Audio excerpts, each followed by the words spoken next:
As you can see all around us here in the sanctuary, the remains of Saturday's celebration of the birth of Mary and the remains of Saturday's celebration of the feast of Our Lady of Valankani, Our Lady of Good Health. So there's still an opportunity for you to pause before the shrine and to pray for your own health as well as those of your loved ones. St. Catherine Labouré was born in 1806, and we all know that on the night of November 27th, 1830, she was visited by the Blessed Mother and given the Miraculous medal. The medal was first struck in 1832. Needless to say, these were days when grace was flowing freely in Paris. The Chapel of the Daughters of Charity was not the only place in Paris where grace was being revealed. In 1833, just 1 year after the Miraculous medal was struck, and not far from the site of Catherine's apparition, the Society of St. Vincent de Paul was founded by 20-year-old Frederic Ozanam, whose feast would have been celebrated yesterday. Blessed Frederic was a French college student who was comfortable and successful in the academic world. Yet he felt a strong pull in his heart to care for the needs of the poor. While he enjoyed pondering the mysteries of our faith, he also knew that he had to live his faith. His response to that tug in his heart was to bring together 6 of his fellow academicians to form a conference of charity. The first charitable act of the group was immediately after the meeting, when they took their own firewood to give it to someone who had none. The goal of the group was to dedicate themselves to the poor after the example of St. Vincent de Paul. To do this, they visited the person with the reputation for the greatest generosity to the poor in the Paris of their time, Sister Rosalie Rondeau, a daughter of charity.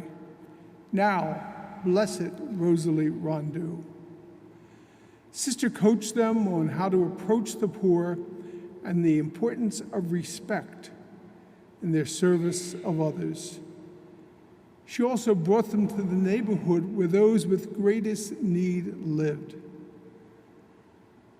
Ozanam and his companions became known for the bread, the firewood, and the friendship that they brought to the poor. Frederic died at the age of 40 on the feast of the birth of the Blessed Virgin Mary. On September 11th, tomorrow, we celebrate the feast of St. John Gabriel Perboyre, a Vincentian priest and a martyr. The picture of his martyrdom hangs right next to the shrine. If you go over, you have to look up. It's up pretty high.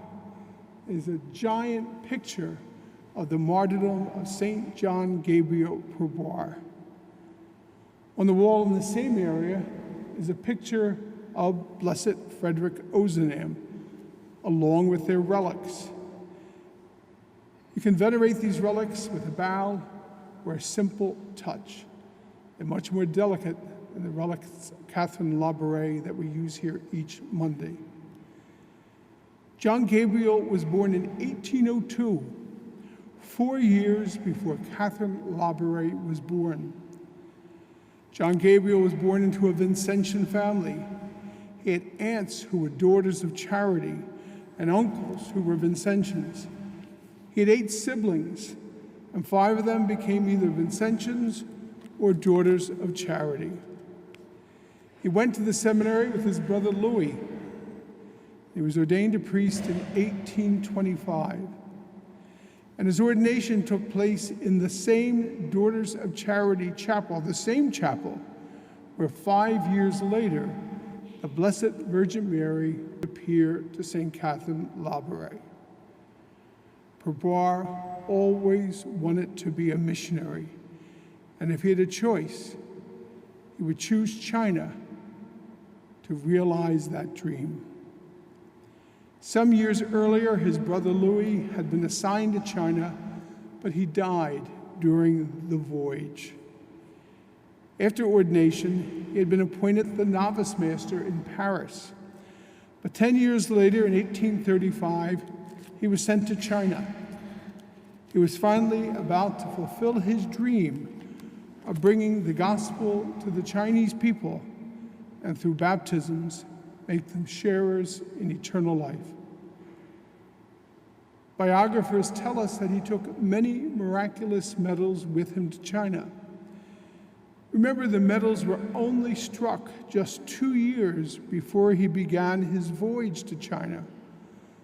Already, the benefits given to those who wore the medal filled the streets of Paris. He wanted the Chinese to share in this gift from the Blessed Mother. Persecution of Christians and Europeans occurred in 1840. Perboyre was terribly tortured and was martyred on 11th of September in 1840. 5 years after his arrival in China, 7 years after the Society of St. Vincent de Paul had been founded, and 8 years after the Miraculous medal was struck. Grace was in abundance in Paris during the first half of the 19th century. Sorrow, pain, and violence also abounded. These saints are signs of the power of God's grace. And God's grace is not limited to those years in the 19th century. God's grace always abounds. The shrine is built on God's grace. It's one sign of God's presence among us today. May we all open our hearts to the power of God's grace, which surrounds us everywhere.